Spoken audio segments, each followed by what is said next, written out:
November 1st, 2016, 12:39 p.m. 12-year-old Jacob Evans went missing around 9 p.m. the night of Halloween in Columbus, Ohio. Last was seen with his friend, 12-year-old Freddie Black. This is what Freddie Black confirms to have happened to Jacob Evans. Question 1. Where were you on this night? I was trick-or-treating with him. It was when the night was almost over. Kids were getting home. But me and Jacob wanted to find more candy. So we continued to look for around the houses that were still passing out candy. And we couldn't find any, except for this one regular-looking house that had its lights on. Question 2. Was there anything strange about this particular house? Nothing that I found weird or unnerved about. No one except for the fact that the lights were on inside the house. Jacob wanted more candy and we tried to open the door, but it appeared to be locked. I checked for cars or any sign of police nearby. Surprising there wasn't any, but I didn't want to get caught because of him. He tried to slam himself at the door, and of course the door finally opened. He broke the lock. I tried to tell him that we should go and eat whatever candy we had of it, but Jacob ignored me and he continued to scout over the house for some more candy. This wasn't like Jacob at all. He was just acting strange. Every time I tried to get him to leave out of the house with me, he'd just growl at me and even threatening me. He was freaking the fuck out.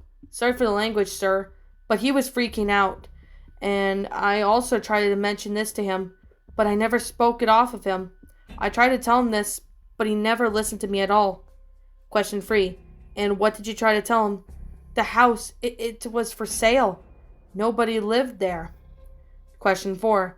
Did Jacob notice this when he approached the house? No, he didn't.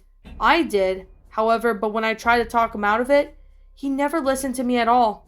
Something changed in him, and I just knew it. Question 5. Before you could tell us why you think that, could you tell us more about what happened next after you went into the house with him? Sure. He started looking for the bedrooms, for the cabinets, the refrigerator, and even the bathrooms. He even looked down in the basement for some more candy. But I didn't go down there with him because of how dark it was down there. He went down there without turning the lights on, which was weird. I know Jacob since we were both in kindergarten. He was afraid of the dark and was always slept with the lights on. But he just ran down the stairs without stopping to turn one of the lights. He wanted to search in the dark. I was oddly weirded out and scared. But when he came back up a few seconds later, saying he couldn't find any, although the lights were off, Jacob then told me that there was one room that he didn't check, and the other room was in the upstairs hallway. It seemed like it skipped on this one room by accident. Without hesitation, he ran up the stairs. He immediately grasped the doorknob and twisted it. He opened the door, and this was where I felt like Jacob was losing his mind. It was another dark room. I couldn't even tell what room it was, but it definitely looked dark. Jacob tried to search for the light switch, but he said there wasn't one. And another thing he said freaked me out more. Question 6. What did he say? Look, can this be over, please? I can't take it. I'm just telling you about the whole situation anymore. Please, can you just end the review? Not until all of our questions are answered. This is very important, Fred. You need to tell us what he said to you. So just calm down and take a deep breath. Whenever you feel comfortable, tell us what he said. He said the walls were... God, this is just too freaky to imagine. I don't even think I could take it anymore. Fred, we're all here with you. Trust me. Nobody's here to hurt you. We just need to ask a few more questions answered, okay? He said the walls were squishy. Felt like warm, clammy human flesh. Question 7. What did he do next after he told you this? He went into the room, and when I watched him walk in there alone, he seemed to have kept walking in forever. If it was like it was going to walk into internal darkness, I think that it was the room he was, internal darkness. He said that he couldn't see anything at all. It was a lot darker in the basement. He said that he kept looking around for candy, but then he told me that room felt empty.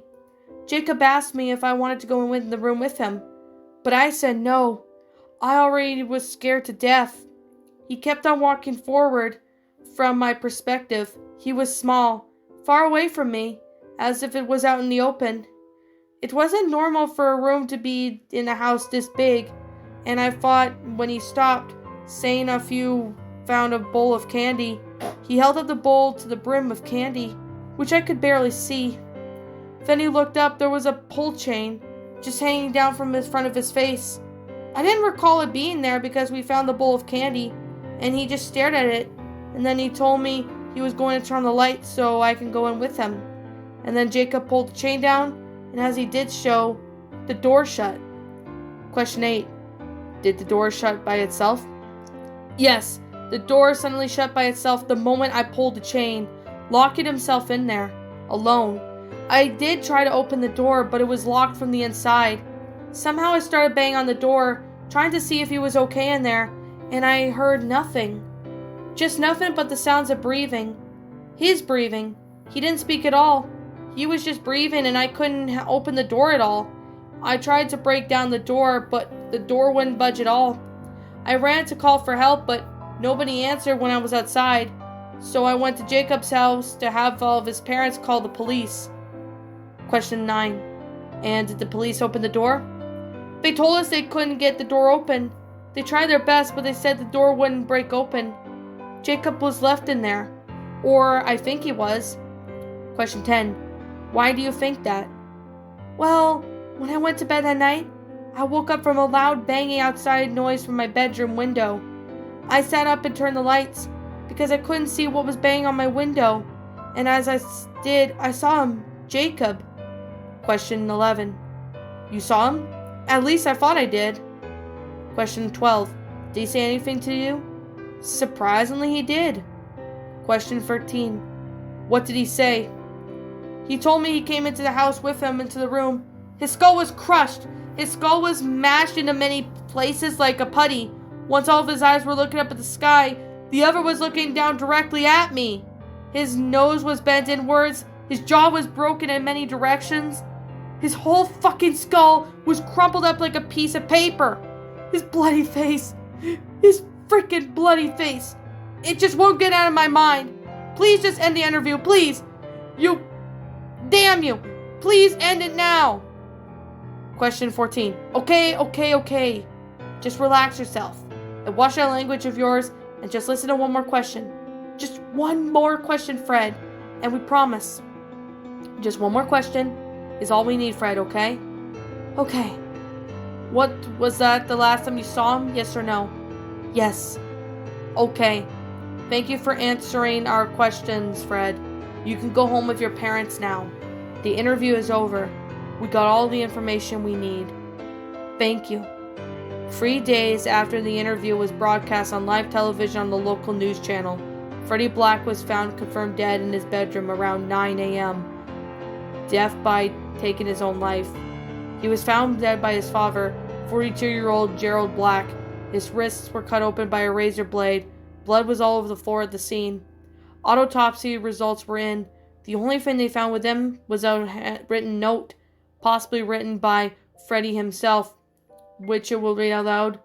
The door is alive and it's hungry. The police have tried to inspect the house that Jacob had disappeared in, but it was no use. As for that door, couldn't be broken down for unknown reasons.